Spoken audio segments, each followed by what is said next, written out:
Bismillahirrahmanirrahim. Assalamualaikum warahmatullahi wabarakatuh. Perkenalkan, nama saya Zainul Arifin, mahasiswa pendidikan vokasional teknik mesin, Fakultas Sains dan Teknologi Universitas Universitas Semarang. Nah, untuk memenuhi tugas mata kuliah Sistem Manajemen Mesin yang diampu oleh Bapak Tony Setiawan, Sarjana Pendidikan, Magister Pendidikan, Magister Teknik. Pada kesempatan kali ini saya akan eh, memaparkan atau mempresentasikan hasil tugas saya mengenai sistem bahan bakar pada kendaraan. Nah, sebelum kita masuk pada inti dari materi ini tentang pemeriksaan sistem bahan bakar pada kendaraan, perlu kita tahu lebih dahulu tentang apa sih sistem bahan bakar itu. Sistem bahan bakar itu merupakan suatu rangkaian sistem komponen yang bekerja sama untuk menyimpan, mengalirkan, dan menyampurkan bahan bakar dengan udara, sehingga menghasilkan tenaga untuk menggerakkan mesin. Sistem, sistem ini berperan penting dalam kinerja dan efisiensi kendaraan. Nah, langkah pertama sebelum melakukan pengecekan perlu kita identifikasi terlebih dahulu komponen-komponen yang terdapat pada sistem bahan bakarnya. Nah, dari yang atas ada sensor posisi throttle, ada coil pengapian assembly, sensor posisi crankshaft, sensor temperatur cairan pendingin mesin, sensor head oksigen atau sensor 1, sensor knock, sensor posisi crankshaft, sensor camshaft timing coil atau control valve assembly, ada sensor injektor bahan bakar, ada idle speed control valve. Nah, komponen-komponen semua ini saling berkaitan dalam suksesnya pada sistem bahan bakar. Komponen-komponen ini saling memberikan informasi pada ECU, di mana ECU akan merespon informasi tersebut untuk mengatur jumlah bahan bakar dan angin yang dibutuhkan mesin, kan campuran udara dan bahan bakar menjadi lebih ideal. Nah, yang pertama kita melakukan pemeriksaan pada injektor. Perhatikan wiring diagram injektor beserta nomor terminal ECU pada mesin yang digunakan. Perhatikan letak pemasangan injektor pada mesin yang digunakan. Keluarkan tekanan sistem bahan bakar. Lepas throttle body assembly. Nah, perlu kita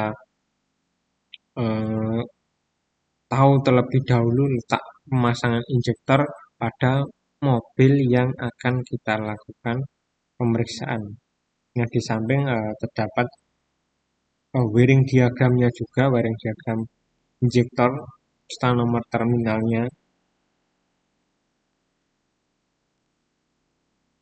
Yang selanjutnya kita lepas ventilation hose dari ventilation valve. Nah, ini ada gambar paling atas. Ini ada ventilation hose. Yang selanjutnya lepas klem pipa bahan bakar dan nomor 2. Lepas hubungan pipa bahan bakar subassembly, jepit konektor tabung dan tarik keluar pipa bahan bakarnya. Ini ada gambar nomor 3.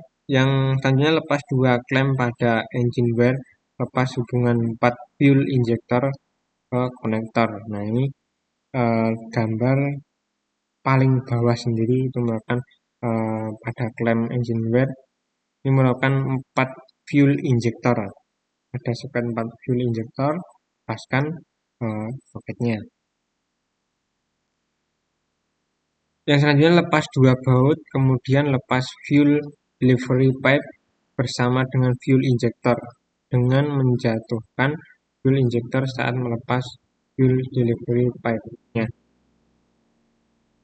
Lepas insulator pipa bahan bakar, lepas 4 fuel injector dari fuel delivery pipe. Nah, ini dapat kita lepas ya dari fuel delivery pipanya. Untuk pemasangan kembali, pasang tag atau label pada setiap injektor shift. Nah, ketika kita lepas, perlu kita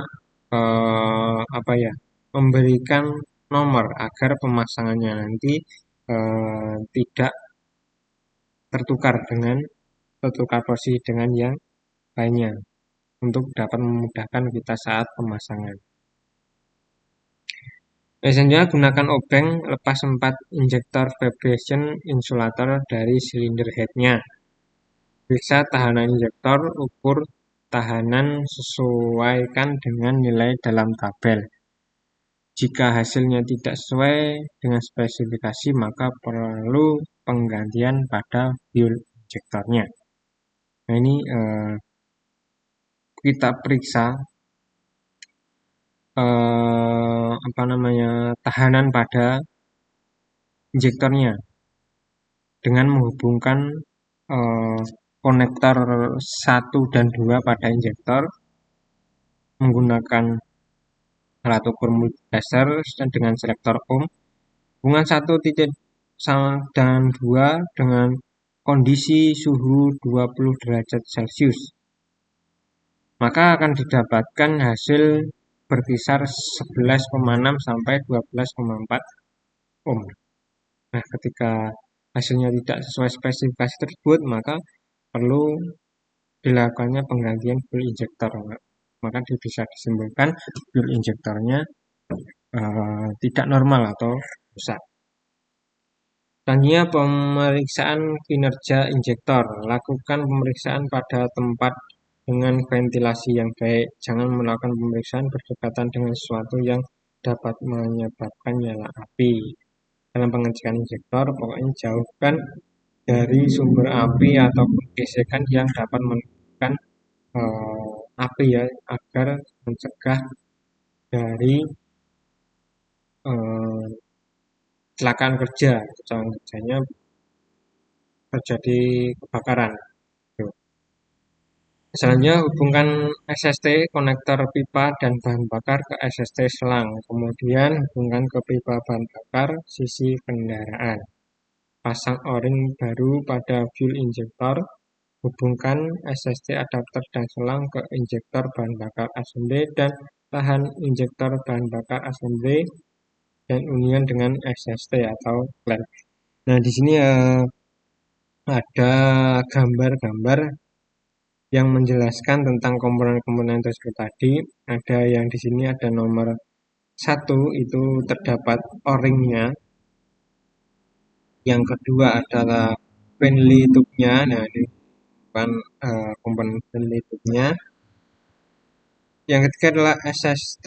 Nah, ini merupakan SST klemnya.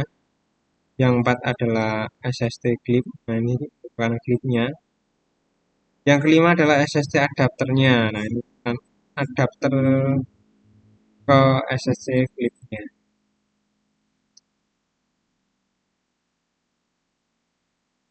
Nah, selanjutnya atur fuel injector dalam urutan silinder dan aktifkan fuel pumpnya. Pasangkan SST ke dalam fuel injector. Nah, sambungkan SST ke baterai dan ukur volume injeksi selama 15 detik.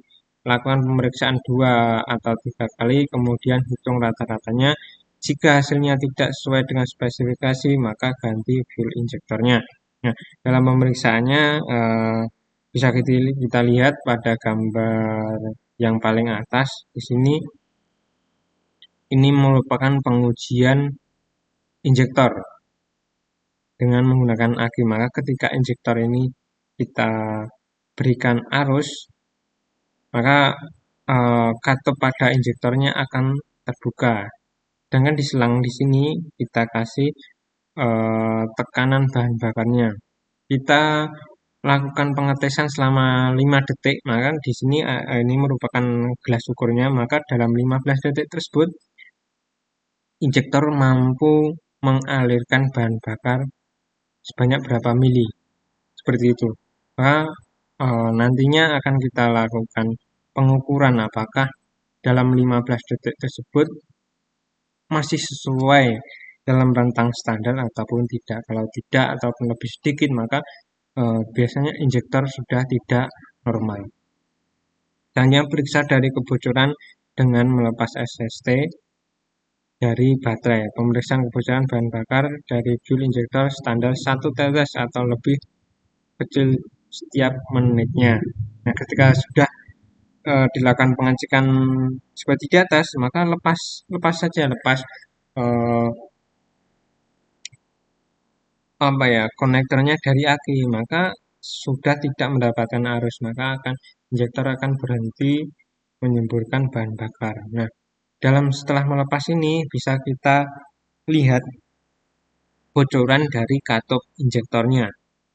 Nah, dalam standarnya hanya boleh 1 tetes atau lebih kecil dari setiap menitnya. Jika hasilnya tidak sesuai dengan spesifikasi, maka harus dilakukan penggantian fuel injector agar kinerjanya lebih optimal lagi. Yang selanjutnya, ketika hasilnya baik, maka pasang kembali rangkaian injektor bahan bakarnya. Nah, mungkin itu saja yang dapat saya sampaikan tentang pembahasan materi sistem bahan bakar kali ini. Mungkin jika ada kesalahan dalam hal penyampaian materi, saya mohon maaf. Saya cukupkan. Wassalamualaikum warahmatullahi wabarakatuh.